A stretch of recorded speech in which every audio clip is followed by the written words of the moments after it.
Hi everyone, welcome to smart study channel. So guys, आज हम बात करेंगे रेवोल्यूशनरी एक्टिविटीज़ की जो हमने MHI 9 में स्टार्ट किया था। पार्ट 1 हमने अभी डिस्कस कर चुके हैं हम लोग। तो अगर आपने वो वीडियो नहीं देखी तो आप देख सकते हैं, मैं लिंक डिस्क्रिप्शन बॉक्स में शेयर कर दूँगी। तो this is second part of the revolutionary activities happen during national movement of India. ठीक है, सेकंड पार्ट है रेवोल्यूशनरी एक्टिविटीज़ का, second phase of revolutionary activities जो कि इंडियन नेशनल मूवमेंट में हुई। ठीक है, तो ये देखिए, अगर हम इग्नू की बात करें MHI 9 की, तो उसके लिए भी बहुत इम्पॉर्टेंट है। ठीक है, इग्नू MA हिस्ट्री का जो आपका MHI 9 का कोर्स है, प्लस ये आप कोई भी कॉम्पिटिटिव एग्ज़ाम्स अगर हिस्ट्री के दे रहे हैं, ठीक है, UPSC, स्टेट सिविल सर्विसेज, ठीक है, UGC नेट, जिसमें भी जो है आपका हिस्ट्री पार्ट है, तो ये इम्पॉर्टेंट टॉपिक रहता है। ठीक है, तो चलिए स्टार्ट करते हैं, डिटेल में डिस्कस करेंगे। और अगर आपने चैनल को सब्सक्राइब नहीं किया तो चैनल को सब्सक्राइब कर लें। ठीक है, बेल आइकन को प्रेस करें तो जो भी वीडियोस अपलोड होंगी आपको भी मिलती रहेंगी। ठीक है, तो फ्रेंड्स अभी देखिए, इसमें अगर हम सेकंड फेज़ की बात करें, ठीक है, पहले फर्स्ट जो फेज़ था हमने देखा वो जो है स्टार्ट होता है 1898 में, जो है फर्स्ट एक्टिविटी होती है रेवोल्यूशनरी एक्टिविटी। और उसके बाद ड्यूरिंग स्वदेशी मूवमेंट जो first phase of revolutionary activities था, इट अचीव न्यू हाइट्स। ठीक है, बहुत ज़्यादा जो है रेवोल्यूशनरी एक्टिविटीज़ होती हैं। हमने अलग अलग जो इवेंट्स थे रेवोल्यूशनरी एक्टिविटीज़ के फर्स्ट फेज़ में, वो ऑलरेडी हमने कवर किया, राइट।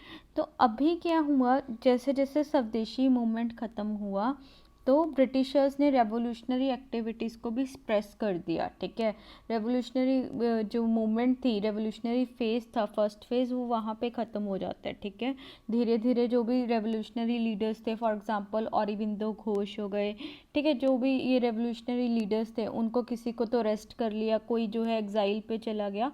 तो इस तरह से ओवरऑल जो first phase of revolutionary activities था, ठीक है, वो जैसे जैसे स्वदेशी मूवमेंट ख़त्म हुआ 1911-12 तक जो है पूरा फेज़ जो है फर्स्ट फेज़ सप्रेस कर दिया था। ठीक है, उसके बाद दोबारा से रेवोल्यूशनरी एक्टिविटीज़ का फेज़ स्टार्ट होता है, second phase of revolutionary activities during 1920s। ठीक है, तो ये हम बात करते हैं राजगुरु, सुखदेव, भगत सिंह। ठीक है, तो ये सारे जो थे they belong to second phase of revolutionaries. ठीक है, तो आज हम इनको अभी डिटेल में कवर कर रहे हैं यहाँ पे। तो देखिए अब क्या होता है, अब जैसे हमने बोला कि फर्स्ट जो फेज़ था दैट वाज सप्रेस्ड। ठीक है, वो ब्रिटिशर्स ने कम्प्लीटली सप्रेस कर दिया था।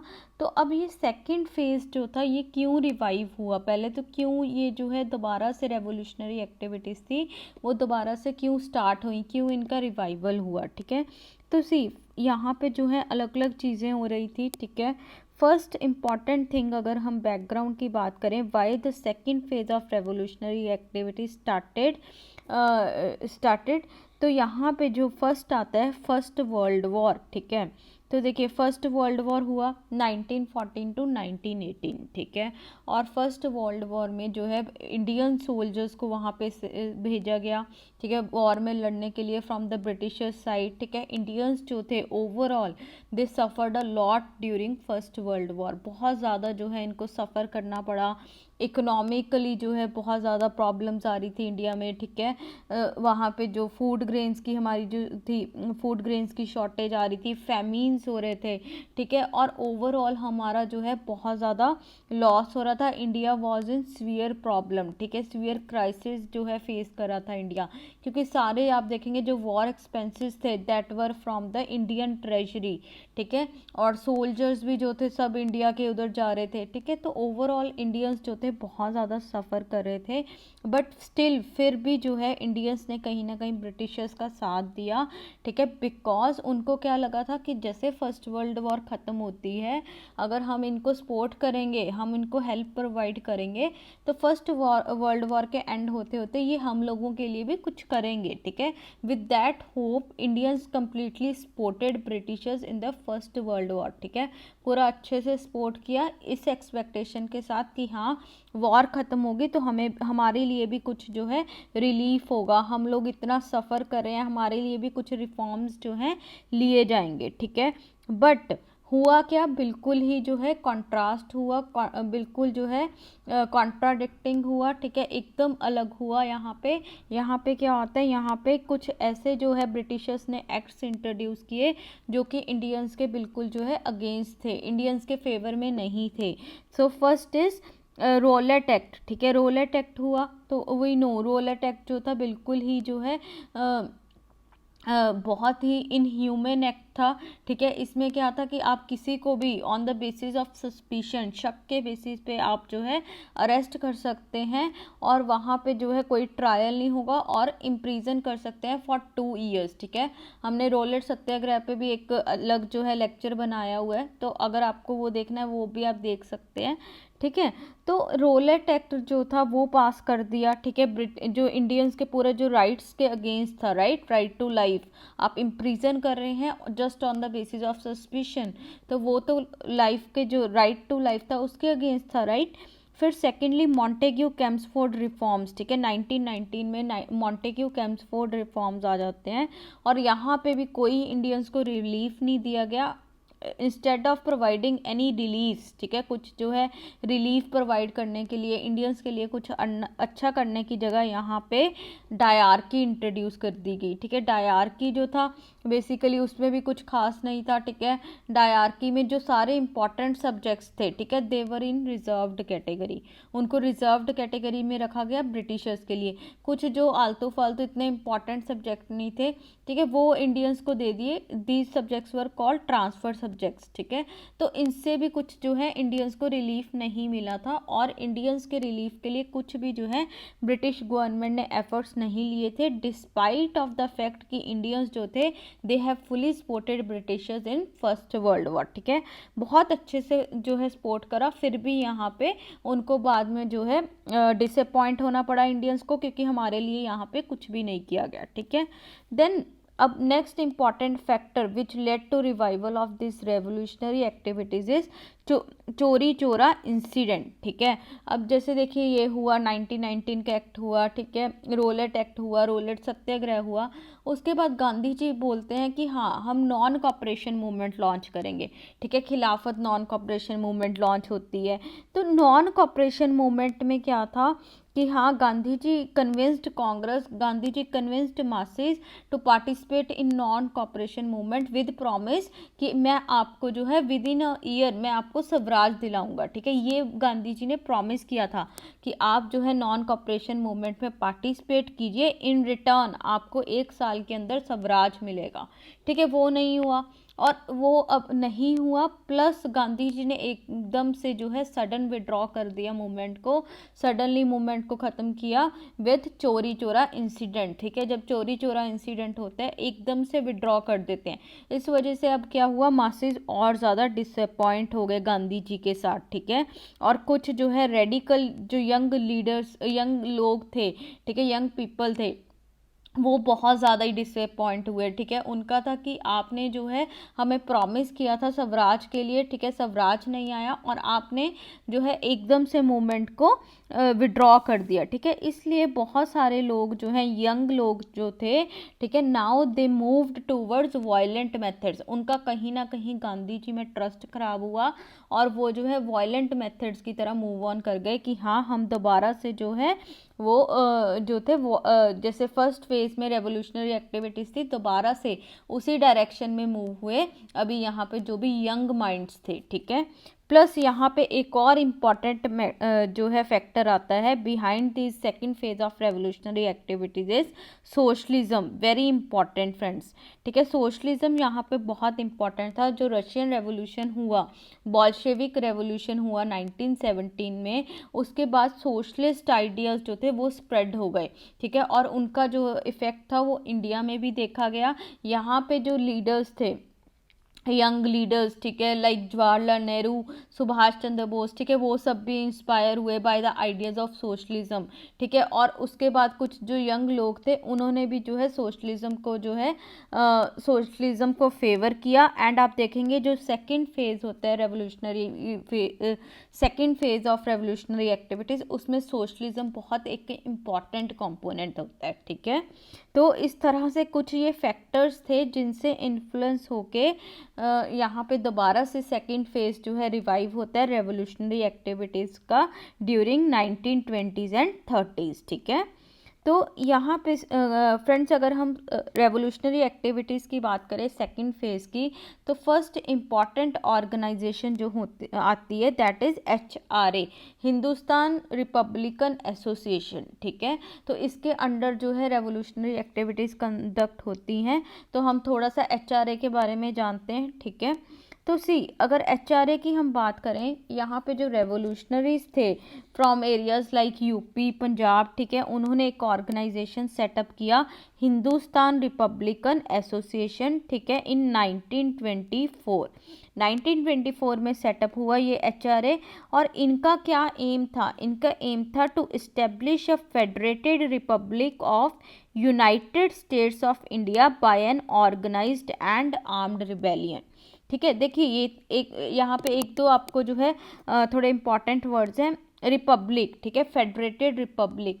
तो रिपब्लिक में क्या होता है, बेसिकली जो हेड ऑफ स्टेट होता है दैट इज इलेक्टेड, ठीक है, इलेक्टेड हेड ऑफ स्टेट होता है। तो अब यहाँ पे इनकी डिमांड थी कि हमें जो है federated republic of united states of India बनाना है, जैसे यूनाइटेड स्टेट्स ऑफ अमेरिका, ठीक है, यूनाइटेड स्टेट्स ऑफ इंडिया बनाना है, जिनका जो हेड होगा, ठीक है, वो इलेक्टेड होगा, रिपब्लिक नेचर होगी इस यूनाइटेड स्टेट्स ऑफ इंडिया की, ठीक है। तो फर्स्ट ये चीज़ थी। Second, by an organised and armed revolution, ठीक है, ये बिलीव करते थे आर्म्ड रेवोल्यूशन में, like the first phase of revolutionaries, ठीक है, फर्स्ट फेज भी जो है आर्म्ड रेवोल्यूशन में बिलीव करता था, सेकंड फेज भी, ठीक है। बट यहाँ पे क्या इंपॉर्टेंट बात आई कि हाँ हमें एक जो है फेडरेटेड रिपब्लिक इस्टेब्लिश करना है, where everyone will be allowed to vote, ठीक है, सबके पास वोट करने का अधिकार होगा, वोट करने का राइट होगा, एंड वो अपने लीडर्स जो है through voting they can choose, ठीक है। तो ये यहाँ पे जो HRA थे, it supported the idea of universal suffrage, ठीक है, कि सबको जो है राइट टू वोट हो। और इन्होंने बोला कि हम जो है सारे ऐसे सिस्टम्स जिससे मैन जो है एक्सप्लॉयटेशन हो रहा है, मैन बाय मैन एक्सप्लॉयटेशन हो रहा है, उसको हम जो है ख़त्म करना चाहते हैं, एंड करना चाहते हैं अंडर HRA, ठीक है। तो basically they were inspired bye ideas of socialism में भी वही है कि ह्यूमन काइंड का वेलफेयर, ठीक है, मैन काइंड का welfare in contrast to capitalist, ठीक है। तो कैपिटलिस्ट में बेसिकली क्या था, जो पावर थी, जो रिसोर्सेज थे, they were concentrated in hands of few people, ठीक है, कुछ लोगों के हाथ में ही सब जो है रिसोर्सेज प्रेजेंट थे, और बाकी के लोग जो है इस टाइम पे एक्सप्लॉयट हो रहे थे। फॉर एग्जांपल वर्किंग क्लास, ठीक है, लोअर क्लासेस, वो थोड़ा एक्सप्लॉयट हो रहे थे। तो यहाँ पे HRA जो इन्फ्लुएंस थी बाय आइडियाज़ ऑफ सोशलिज्म, उन्होंने कहा कि हम कोई भी ऐसी जो एक्सप्लॉयटेशन है, जिधर एक मैन जो है मैन को ही एक्सप्लॉइट कर रहा है, ठीक है, मैन बाय मैन एक्सप्लॉयटेशन है, उसको हम जो है एंड करना चाहते हैं थ्रू सेटिंग अप HRA, ठीक है। तो यहाँ पे जो है लेबर की, किसान्स की, उनकी सबकी बात हुई, ठीक है, कैपिटलिज्म के अगेंस्ट जो है स्ट्रगल की बात हुई, ठीक है। तो इस तरह से जो है HRA सेटअप होता है इन 1924, ठीक है। और अगर हम HRA की बात करें, ठीक है, तो ये जो इंडियन कंपोनेंट्स थे, फॉर इंडियन एलिमेंट्स थे, फॉर एग्जांपल भगवत गीता, आनंद मठ, औरोबिंदो, विवेकानंद, ये सब जो थे इनसे तो इंस्पायर्ड थे ही, ठीक है, इनसे तो इंस्पायर्ड थे ही, बट इसके साथ साथ जो है इन पे इंटरनेशनल इन्फ्लुएंस भी था। They also got influenced by Russian, French and Irish revolutions, ठीक है। रशियन रेवोल्यूशन जो 1917 की थी बहुत इंपॉर्टेंट थी HRA के फाउंडेशन पे, ठीक है, बहुत ज़्यादा इम्पॉर्टेंट थी, ठीक है। यहाँ पे और यहाँ पे अब देखिए पेट्रियोटिज्म, ठीक है, वो फर्स्ट फेज में भी हम रेवोल्यूशनरीज में देखते हैं, they were inspired by patriotic feelings, ठीक है, उनमें पूरा नेशनलिज्म की भावना थी, पूरा जो है पेट्रियोटिक फीलिंग्स थी, ठीक है, वो यहाँ पे भी था। बट यहाँ पे एक कुछ सोशलिज्म की जो है, सोशलिज्म का कंपोनेंट भी प्रेजेंट था, सोशलिज्म, इंटरनेशनलिज्म, ठीक है, क्योंकि यहाँ पे आप देखेंगे इन्होंने एचआरए जो थे उन्होंने एक पैम्फलेट जो है इस्टेब्लिश किया, द रेवोल्यूशनरी, इन 1925, जो आगे चल के जो है एचआरए का मैनिफेस्टो भी बनता है। और उसमें ये क्या बोलते हैं कि हम लोग जो हैं रेवोल्यूशनरीज जो हैं, we are committed to certain social ideals, ठीक है। तो ये सोशल आइडियल्स को के कमिटमेंट की बात करते थे ये लोग। अब जो सेकंड फेज जो रेवोल्यूशनरीज का था, ठीक है, it was inspired by ideas of socialism, ठीक है, वो एक मेजर डिफरेंस था अगर हम फर्स्ट और सेकंड फेज की बात करें, ठीक है। तो इस तरह से इन्होंने ये भी बात बोली कि अब जो इंडिया है, ठीक है, एक जो है India is taking a new birth, India का नया जन्म हो रहा है, और यहाँ पे जो है डिसऑर्डर होना, वायलेंस होना, ठीक है, ये जो है बहुत ऑब्वियस बात है, मतलब ये मतलब होना ही है, ठीक है। आप कह सकते हैं कि ऐसा ऑर्डर, डिसऑर्डर वगैरह, ठीक है, वायलेंस वगैरह होना ही है, इंडिया जब नया बर्थ ले रहा है। तो ये जो है आर्म्ड रेवोल्यूशन को सपोर्ट करते हैं, वायलेंस को सपोर्ट करते हैं। प्लस जो मेन यहाँ पे डिफरेंस आता है अगर फर्स्ट और सेकंड फेज की बात करें, that is influence of socialism. यहाँ पे जो है it is not just about patriotic feelings, ठीक है, वो तो था ही, साथ में यहाँ पे इंटरनेशनलिज्म, सोशलिज्म जो है वो भी इम्पॉर्टेंट बनते हैं, ठीक है। क्योंकि यहाँ पे एचआरए जो है वो अपने मैनिफेस्टो में बोलता है कि हम लोगों को ultimately we have to bring harmony, peace at the international level, ठीक है, हमें जो है हारमोनी लेके आनी होगी, पीस लेकर आना होगा वर्ल्ड में, ठीक है।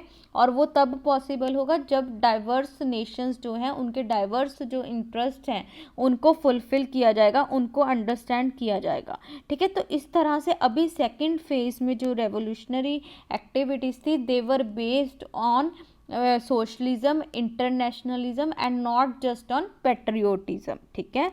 तो उसके बाद देखिए ये हुआ, बट फिर भी कहीं ना कहीं ओल्डर जो रेवोल्यूशनरीज थे उनका भी इन्फ्लुएंस था, ठीक है, उनकी जो मेथडोलॉजी थी of using violence, armed throw, ठीक है, जैसे फर्स्ट फेज ऑफ रेवोल्यूशनरीज जो थे उनका भी क्लियर था कि हमें ब्रिटिशर्स को यहाँ से निकालना है इंडिया से, राइट, हमें ओवरथ्रो करना है ब्रिटिशर्स का जो रूल है बाय आर्म्ड रिवोल्ट, ठीक है। तो बिल्कुल सेम जो है सेकंड का भी था, बस यहाँ पे वो जो है सोशलिज्म और इंटरनेशनलिज्म से इन्फ्लुएंस्ड हुए थे, ठीक है। तो यहाँ पे जो एचआरए मैनिफेस्टो है उसमें ये भी बात हुई कि हम जो यहाँ पे जो फॉरेनर्स हैं, ठीक है, उनका रूल जो है वो जस्टिफाइड नहीं है, उनको ओवरथ्रो करना ही पड़ेगा, और इसके लिए हम जो है वायलेंस को सपोर्ट करते हैं, हम जो है स्वॉर्ड को, तलवार को, वायलेंस को सपोर्ट करते हैं, ठीक है। तो इस तरह से जो है एचआरए सेटअप होती है, वो अपना मैनिफेस्टो डिक्लेयर करते हैं, and their basic aim was to overthrow Britishers with the armed revolt, ठीक है, plus they were influenced by ideas of socialism, ठीक है। तो उसके बाद फ्रेंड्स देखिए अब ये एचआरए सेटअप हुआ, अब एचआरए के अंडर जो है डिफरेंट एक्टिविटीज़, रेवोल्यूशनरी एक्टिविटीज़ होना स्टार्ट हो जाती हैं, ठीक है। और इनमें से फर्स्ट जो मेजर एक्टिविटी होती है that is like first major नहीं, वी कैन से कि जो मेजर मोस्ट इम्पॉर्टेंट एक्टिविटी होती है दैट इज ककोरी ट्रेन डकैती केस, ठीक है। ककोरी ट्रेन डकैती केस होता है, बेसिकली यहाँ पे कुछ एचआरए के लीडर्स होते हैं, फॉर एग्जांपल राम प्रसाद बिस्मिल, अशफाकुल्ला खान, चंद्रशेखर आज़ाद, मनमथ नाथ गुप्ता, ठीक है, ये सब लोग क्या करते हैं, ये ट्रेन को ककोरी स्टेशन होता है लखनऊ के पास, ठीक है, वहाँ पे ट्रेन को रोक लेते हैं, वहाँ पे जो भी गवर्नमेंट का कैश होता है, ठीक है, उसको लूट लेते हैं।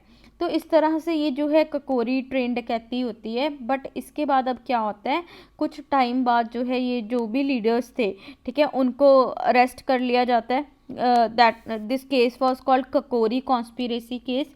इनमें जो लोग लीडर्स जो एचआरए के इन्वॉल्व थे दे गॉट अरेस्टेड, और उनमें से 4 जो लीडर्स थे दे वर ऑल्सो हैंग्ड, ठीक है, उनको फांसी टांग दी गई, इंक्लूडिंग बिस्मिल, राम प्रसाद बिस्मिल भी उनमें एक थे, प्लस अशफाकुल्ला खान, ठीक है, इनको जो है फांसी दे दी गई।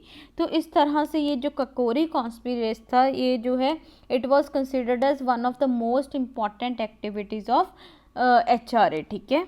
तो ये एचआरए का रहा। अब क्या होता है आप देखते हैं, जब हम भगत सिंह की बात करते हैं, सुखदेव, राजगुरु, ठीक है, वो जो हैं एचएसआरए जो उन्होंने आपने सुना होगा, ठीक है, बहुत बार पढ़ा होगा, मूवीज़ में भी देखा होगा, ठीक है, जो वो असेंबली में बॉम्ब फेंकते हैं, राइट, ठीक है। तो ये सारी जो एक्टिविटीज़ होती है, असेंबली में बॉम्ब फेंकना, सॉन्डर्स को मारना, ठीक है, दैट हैपेंड अंडर एचएसआरए, ठीक है, हिंदुस्तान सोशलिस्ट रिपब्लिकन एसोसिएशन।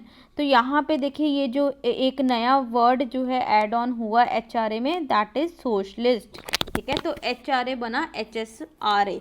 तो आप ये देख सकते हैं कि जब ये सोशलिस्ट वर्ड ऐड हो गया तो इट मीन्स कि जो पहले अभी सेकंड फेज में रेवोल्यूशनरीज इंस्पायर हुए बाय द सोशलिस्ट आइडियाज़, ठीक है, यहाँ पे वो फुल ऑन अब जो है सोशलिस्ट जोन में आ गए थे, ठीक है। तो इसलिए उन्होंने अपने जो है ऑर्गेनाइजेशन को भी रीमॉडिफाई किया, उसके प्रोग्राम्स को रीमॉडिफाई किया, और जो नेम था उसमें भी जो है सोशलिस्ट वर्ड ऐड किया, ठीक है। तो अब देखिए ऐसा क्यों हुआ, क्यों जो है इस तरह से एचआरए को रीऑर्गेनाइज किया गया टू एचएसआरए। तो देखिए अब 1920s में क्या होता है, इकोनॉमिक डिप्रेशन आ रहा होता है, ठीक है, वर्ल्ड में भी आ रहा होता है, इंडिया में भी जो है इकोनॉमिकली बहुत ज़्यादा प्रॉब्लम्स हो रही होती हैं, ठीक है। और इस इधर जो है यहाँ पे इंडियन जो वर्किंग क्लास होती है वो बहुत ज़्यादा इन्फ्लुएंस्ड होती है बाय बॉल्शेविक रेवोल्यूशन, ठीक है, जो रशियन रेवोल्यूशन थी बहुत ज़्यादा जो है उनसे इन्फ्लुएंस्ड होती है। और वैसे भी आप देखेंगे जो ये ग्रेट डिप्रेशन आया, ठीक है, तो इसमें जो है रशिया ऐसा कंट्री था, सोशलिस्ट कंट्री, ठीक है, जो सरवाइव किया, अदरवाइज जो कैपिटलिस्ट नेशंस थे उनका बहुत ज़्यादा बुरा हाल था, ठीक है। तो यहाँ पे जो वर्किंग क्लास होती है, the Indian working class, it got inspired by the Bolshevik revolution, Bolshevik जो उनका वर्किंग रही उनसे इन्फ्लुएंस हुआ, और यहाँ पे भी इंडिया में जो है अलग अलग लेबर यूनियंस बन गई, ठीक है, इस वजह से यहाँ पे भी लेबर यूनियंस बन गई। और फिर जो है बहुत सारे यहाँ पे भी जो लोग थे, यूथ्स थे, ठीक है, वो मूवमेंट्स चलाने लगे टू डिमांड फॉर सोशलिज्म, ठीक है, to demand for complete independence, ठीक है। तो वो सोशल और इकोनॉमिक चेंजेस की यहाँ पे बात करने लगे। और कुछ young leaders, for example Jawaharlal Nehru, ठीक है, नेताजी सुभाष चंद्र बोस, ये सब जो थे ये भी जो है सोशलिस्ट आइडिया से बहुत ज़्यादा इन्फ्लुएंस थे। एंड ये कांग्रेस के अंदर भी प्रेशर पुट करने लगे कि हाँ कांग्रेस भी जो है एज एन ऑर्गेनाइजेशन, ठीक है, इसको जो है सोशलिस्ट प्रोग्राम को अडॉप्ट करना चाहिए, ठीक है। यही जो है प्रेशर को पुट करने के लिए जवाहरलाल नेहरू और सुभाष चंद्र बोस जो थे, इन्होंने इंडिपेंडेंस फॉर इंडिया लीग करके एक ऑर्गेनाइजेशन भी फॉर्म की टू प्रेशराइज कांग्रेस, ठीक है। तो लोग बहुत ज़्यादा इनसे जो है इंस्पायर्ड हो रहे थे, बट अल्टीमेटली क्या होता है, कांग्रेस जो है इनके आइडिया को रिजेक्ट कर देती है, गांधी जी नहीं फेवर करते सोशलिज्म के आइडिया को, ठीक है। और इस वजह से जो लोग थे, ठीक है, लोग जो थे एचआरए के लीडर्स जो थे वो they got very much frustrated, बहुत ज़्यादा फ्रस्ट्रेटेड हो गए, क्योंकि उन्होंने बोला कि हाँ हम लोग जब भी कांग्रेस से कुछ होप करते हैं वो हमेशा हमें डिसअपॉइंट करते हैं। फॉर एग्जांपल पहले चोरी चोरा इंसिडेंट के टाइम हुआ, राइट, अभी जो है कुछ लीडर्स अगर बात कर भी रहे थे कि हाँ हमें भी सोशलिस्ट आइडियोलॉजी फॉलो अभी अडॉप्ट करनी चाहिए, कांग्रेस ने दोबारा उस चीज़ को रिजेक्ट किया। तो एचआरए के लीडर्स जो हैं बहुत ज़्यादा डिसअपॉइंटेड थे कांग्रेस से, ठीक है, और उन्होंने सोचा कि हमें ही खुद ही जो है आगे ये मूवमेंट लेके जानी होगी, ठीक है। और इसीलिए अब उन्होंने एचआरए को रीऑर्गेनाइज किया, ठीक है, बिकॉज सी जब ककोरी कॉन्स्पिरेसी केस होता है उसके बाद एचआरए बहुत ज़्यादा वीक पड़ जाती है, ठीक है, रीऑर्गेनाइजेशन की अब उनको ज़रूरत होती है। इसलिए यहाँ पे कुछ अब यंग मेंबर्स आते हैं, फॉर एग्जांपल भगत सिंह, सुखदेव, शिव वर्मा, चंद्रशेखर आज़ाद, ठीक है, विजय कुमार सिन्हा। तो ये कुछ यंग लीडर्स जो एचआरए के होते हैं ये रीऑर्गेनाइज करते हैं एचआरए को HSRA में, ठीक है। तो क्या होता है, सेंट्रल कमेटी जो HRA की होती है वो मिलती है ऑन 8 और 9 सितंबर 1928 इन फिरोज शाह कोटला एट दिल्ली, ठीक है। फिरोज शाह कोटला में मिलते हैं और वहाँ पे एक मीटिंग होती है जिसमें ये डिसाइड होता है कि अब जो है HRA में ये प्रोग्राम्स होंगे। And now they that this reorganisation was based on advance socialist ideas, ठीक है। सोशलिस्ट आइडियाज़ पे और ज़्यादा फोकस किया गया और यहाँ पे HRA के नेम को चेंज कर दिया गया टू HSRA, ठीक है, हिंदुस्तान सोशलिस्ट रिपब्लिकन एसोसिएशन, ठीक है। तो यहाँ पे देखिए अब क्या हुआ, भगत सिंह जो थे उन्होंने यही बोला कि हमें सिर्फ जो है पॉलिटिकल फ्रीडम नहीं चाहिए, we also want social and economic freedom, हमें सोशल इकोनॉमिक फ्रीडम भी चाहिए। जो वर्किंग क्लास इतनी ज़्यादा एक्सप्लॉइट हो रही है हमें उनकी भी फ्रीडम चाहिए, लेबर क्लास की हमें फ्रीडम चाहिए, किसानों की फ्रीडम चाहिए, ठीक है। हमें सोशल फ्रीडम भी चाहिए, हमें इकोनॉमिक फ्रीडम भी चाहिए, we just don't want political independence, ठीक है, उससे हमारा काम नहीं चलेगा, ठीक है। तो यहाँ पे HSRA के जो लीडर्स थे इन्होंने सबने डिसाइड कर लिया कि अब हम जो है कम्प्लीटली जो है एक मूवमेंट को लेके चलेंगे, ठीक है, टू लाइक हम लोग जो है सोशलिज्म को अचीव करेंगे, इकोनॉमिक पॉलिटिकल इंडिपेंडेंस सब तरह की हम इंडिपेंडेंस को अचीव करेंगे। एंड इसके लिए जो है इन्होंने डिसाइड किया कि जो HSRA के जो लोग होंगे, ठीक है, सारे वो जो है अपनी फैमिलीज़ के साथ कांटेक्ट ब्रेक कर देंगे, ठीक है। And they will fully devote time करेंगे टू द पार्टी वर्क, ठीक है, पूरा पार्टी को ही ध्यान देंगे, फैमिली वगैरह को छोड़ देंगे, घरों को छोड़ देंगे, ठीक है। तो इस तरह से HRA जो है रीऑर्गेनाइज होती है टू HSRA, ठीक है। तो अब देखिए अब HSRA जो था, ठीक है, HSRA बन गया, भगत सिंह, सुखदेव जो थे, ठीक है, शिव वर्मा, ये कुछ इंपॉर्टेंट लीडर्स थे यहाँ पे, ठीक है। तो अब क्या हुआ, HSRA के अंडर जो है कुछ इंपॉर्टेंट एक्टिविटीज़ होती हैं रेवोल्यूशनरी, ठीक है, वो हम अभी डिस्कस करेंगे यहाँ पे। तो सबसे पहले तो देखिए उस टाइम पीरियड में अगर हम टाइम पीरियड देखें 1928 का, ठीक है, साइमन कमीशन जो है इंडिया आने वाला था, ठीक है। साइमन कमीशन बेसिकली आपको पता है कि साइमन कमीशन में क्या था, सारे जो हैं वाइट मेंबर्स थे, not a single Indian was present in Simon commission. और साइमन कमीशन का एम था to review the changes that were made in 1919 act, ठीक है, इंडिया के लिए जो भी चेंजेस वगैरह किए गए थे, डायरकी इंट्रोड्यूस किया, ठीक है, उन सब चीज़ों को जो है रिव्यू करना था कि हाँ कैसे वर्क कर रहा है, आगे हम क्या क्या चेंजेस कर सकते हैं। और वो रिव्यू करने के लिए देखिए एक कमीशन सेटअप हुआ, साइमन कमीशन, जिसमें एक भी इंडियन मेंबर नहीं था। तो इंडिया की आपको जो है इंडिया का आपको रिव्यू करना है, इंडिया का आपको आगे डिसाइड करना है, और उसमें इंडिया का ही कोई बंदा नहीं था, ठीक है। तो हम लोगों को ये चीज़ पसंद नहीं आई और ये जो साइमन कमीशन था इट वाज बायकॉटेड यूनानिमसली, ठीक है, यूनानिमसली जो है इसको बायकॉट किया गया। कांग्रेस हो गई, रेवोल्यूशनरीज हो गई, कोई भी जो भी ग्रुप्स थे सब ने इसको बायकॉट किया, ठीक है। पूरा इस टाइम पे जो है पॉलिटिकली चार्ज्ड एटमॉस्फेयर था, ठीक है, और ट्रेड यूनियन मूवमेंट्स चल रही थी, अलग अलग तरह के यहाँ पे प्रोटेस्ट चल रहे थे। और जब February 3, 1928 को जब साइमन कमीशन इंडिया में आया बॉम्बे में, ठीक है, तो वहाँ पे जो है साइमन कमीशन को जो है उसके अगेंस्ट प्रोटेस्ट हुआ, ठीक है, स्लोगन्स चले, गो बैक साइमन, ठीक है, इस तरह से जो है पूरा जो है पॉलिटिकली चार्ज एटमॉस्फेयर था। और ये जो प्रोटेस्ट हो रहे थे इसी में अब यहाँ पे, ठीक है, एक हमारे बहुत फेमस लीडर लाला लाजपत राय जो थे उनकी डेथ हो गई लाठी चार्ज में, ठीक है। तो लाला लाजपत राय की डेथ हुई। अब जो HSRA के लीडर्स थे उन्होंने डिसाइड कर लिया कि लाला लाजपत राय की जो डेथ हुई है इसको हम जो है इसका हम बदला लेंगे, रिवेंज लेंगे, ठीक है। और इसीलिए उन्होंने डिसाइड किया टू किल स्कॉट, ठीक है, स्कॉट करके एक पुलिस एग्जीक्यूटिव था जो कि वहाँ पे प्रेजेंट था उसी स्पॉट पे जिधर लाला लाजपत राय की डेथ हुई थी। तो अभी यहाँ पे HSRA के जो लीडर्स थे, ठीक है, HSRA के मेंबर्स थे, उन्होंने डिसाइड किया स्कॉट को मारने का। बट स्कॉट ने क्या किया, स्कॉट जो है उसको पता लग गया कि हाँ ये लोग मुझे मारना चाहते हैं, and he has taken shelter in a police training school. उसने एक पुलिस ट्रेनिंग स्कूल में जाके वो छुप गया कि मेरे को मार नहीं सकें, और इसलिए बाद में HSRA के जो मेंबर्स थे दे डिसाइडेड कि हम लोग जो है डिप्टी पुलिस एग्जीक्यूटिव जो था सॉन्ड्रस, ठीक है, तो उसको हम जो है मर्डर कर देंगे उसका, ठीक है। तो फाइनली जो सॉन्ड्रस था उसका मर्डर हुआ ऑन 17 दिसंबर 1928। किस किस ने किया, राजगुरु, भगत सिंह एंड चंद्रशेखर आज़ाद, ठीक है। तो इन तीनों ने जो है सॉन्ड्रस को मार दिया, ठीक है। इसी से आगे फिर जो है लाहौर कॉन्स्पिरेसी केस आता है, जिधर भगत सिंह जो है, राजगुरु, इनको फांसी की सज़ा दी जाती है, ठीक है। तो इस तरह से रहता है। उसके बाद अगर हम इम्पॉर्टेंट इवेंट की यहाँ पे एक और इम्पॉर्टेंट इवेंट की बात करें, that is assembly bomb explosion, ठीक है, HSRA के अंडर।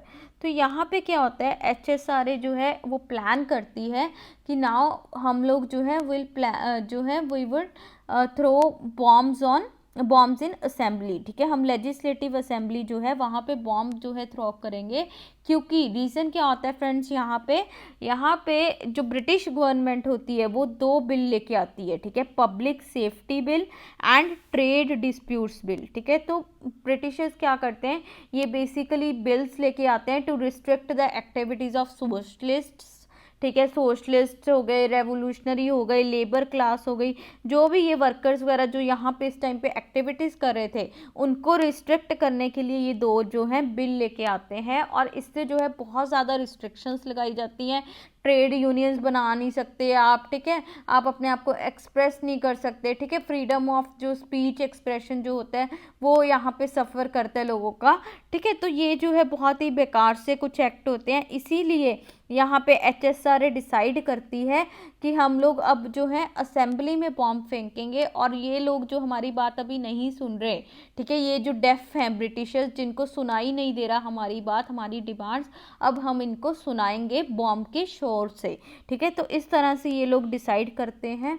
और यहाँ पे भगत सिंह क्या बोलते हैं, there is no place for justice in the British imperialism. हम ब्रिटिशर्स से जो है कोई भी जस्टिस की, कोई भी जो है इंसाफ की बात नहीं कर सकते, ठीक है। यहाँ पे ये लोग हमें जो है मतलब ब्रीदिंग स्पेस भी अलाउ नहीं करते, हम सांस भी नहीं ले सकते, हमेशा ये हमारी जो एक्टिविटीज़ हैं, हमारे राइट्स हैं, इनको ये सप्रेस करते रहते हैं। और अगर हमें इस सप्रेस से अगर हमें फ्रीडम चाहिए, तो सिर्फ हम लोगों को ये फ्रीडम कैसे मिलेगी, सिर्फ सेक्रीफाइस करके, ठीक है। तो इस तरह से भगत सिंह यहाँ पे बोलते हैं, और ये अब बोलते हैं कि हमें जो है ब्रिटिशर्स की जो है आइज़ को ओपन करना होगा, इसीलिए ये अब जो है असेंबली में बॉम्ब फेंकते हैं, ठीक है।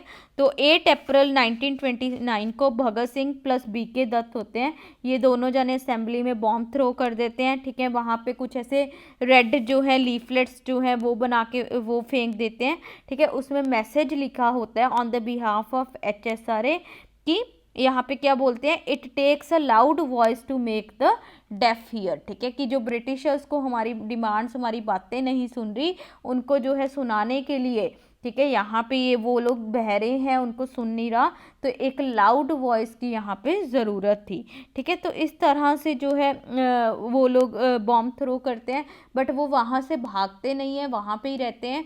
और फिर भगत सिंह जो होते हैं और BK दत्त होते हैं, इनको अरेस्ट कर लिया जाता है, एंड देन उनको जो है ट्रायल पे रखा जाता है, ठीक है। और वो ट्रायल जब हो रहा होता है, ठीक है, तब भी भगत सिंह जो होते हैं वो कोर्ट को यूज़ करते हैं, ठीक है। वहाँ पे भी वो सोशलिस्ट आइडियाज़ की बात करते हैं, सोशलिज्म को पॉपुलराइज करते हैं, और इसके बाद उनको जो है ये बॉम्ब वगैरह थ्रो किया, इस केस में भगत सिंह जो होते हैं, BK दत्त होते हैं, इनको लाइफ इम्प्रिजनमेंट दे दी जाती है, ठीक है। लाइफ इम्प्रिजनमेंट दी जाती है कि हाँ आपको जो है उम्र कैद की सज़ा होती है।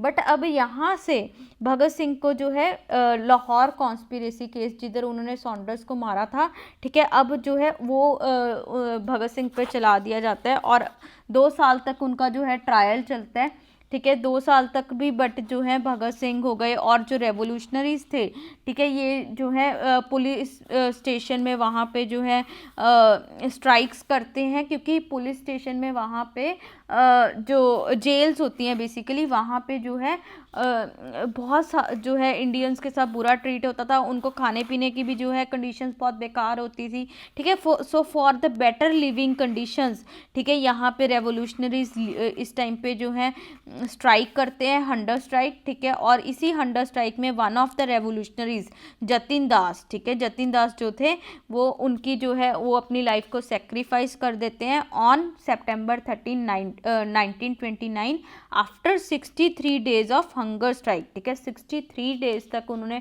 हंगर स्ट्राइक रखा, तकरीबन 2 महीने तक, ठीक है, भूख हड़ताल पे रहे और उसके बाद उनको जो है उनकी डेथ हो जाती है, ठीक है। तो इस तरह से ये लाहौर कॉन्स्पिरेसी केस रहते हैं और जो है एंड में, ठीक है, as result of this Lahore conspiracy case Bhagat Singh, Sukhdev और राजगुरु जो हैं इनको हैंग कर दिया जाता है, इनको फांसी दे दी जाती है ऑन March 23, 1931 को, ठीक है। 1931 को इनको तीनों को फांसी दी जाती है, ठीक है।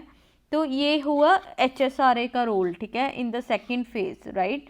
उसके बाद HSRA के बिना भी जो है कुछ और जो है रेवोल्यूशनरी एक्टिविटीज़ हुई यहाँ पे, ठीक है। उनमें से सबसे इम्पॉर्टेंट जो थी that is Chittagong armoury raid, ठीक है। It was another important activity of the second phase of revolutionary movement, ठीक है। तो यहाँ पे चिटागोंग जो है वहाँ पे सूर्य सेन करके लीडर होते हैं। सूर्य सेन जो है चिटागोंग बंगाल में वहाँ पे एक आर्मरी रेड को प्लान करते हैं, ठीक है। और यहाँ पे, ठीक है, 1930 में ये रेड होती है और इसके कारण जो है 1933 में जो है सूर्य सेन को अरेस्ट कर लिया जाता है, ठीक है। और उनको जो है दे वर सेंटेंस टू डेथ, ठीक है। और यहाँ पे सूर्य सेन को जो है जनवरी 1934 को इनको भी हैंग किया जाता है। बट आप देखिए इनको हैंग किया गया, इनके जो लास्ट मैसेज था that was message of a golden dream of free India. तो आप देख सकते हैं जो हमारे ये लीडर्स थे कितने ज़्यादा जो है ब्रेव थे, ठीक है।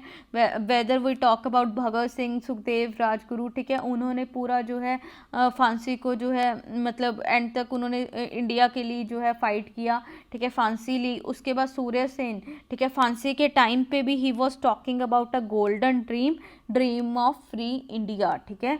तो इस तरह से हमारे जो रेवोल्यूशनरीज थे इनकी कंट्रीब्यूशन बहुत ज़्यादा इंपॉर्टेंट थी in case of Indian national movement, ठीक है। तो फ्रेंड्स ये हमने आज अभी सेकेंड फेज़ की बात की है 1920s 30s के टाइम पे रेवोल्यूशनरी मूवमेंट के, ठीक है। आपको डायरेक्ट ये क्वेश्चन मिल सकते हैं आपके एग्ज़ाम्स में, ठीक है। तो आप जो है अगर आपको वीडियो पसंद आई इसको लाइक कीजिए, शेयर कीजिए, और अगर आपको इसमें कोई भी डाउट्स आते हैं आप कमेंट सेक्शन में मेंशन कर सकते हैं। प्लस अगर आपको कोई हेल्प चाहिए नोट्स की, ठीक है, कुछ आपको इसके रिगार्डिंग हेल्प चाहिए तो आप जो है हमारे व्हाट्सएप टेलीग्राम ग्रुप को जो है ज्वाइन कर सकते हैं। वहाँ पे कोई भी अगर वीडियोस मैं अपलोड अभी करूँगी, ठीक है, आपके एग्ज़ाम्स जैसे स्टार्ट होने वाले हैं तो ठीक है अभी वीडियोस हम और ज़्यादा वीडियोस जो हैं अपलोड करेंगे, तो वहाँ पे जो है आपको नोटिफिकेशंस वहाँ पे भी मिलती रहेंगी, ठीक है। तो चलिए फ्रेंड्स मिलेंगे हम नेक्स्ट लेक्चर में। Till then bye bye, be happy, be safe, bye bye.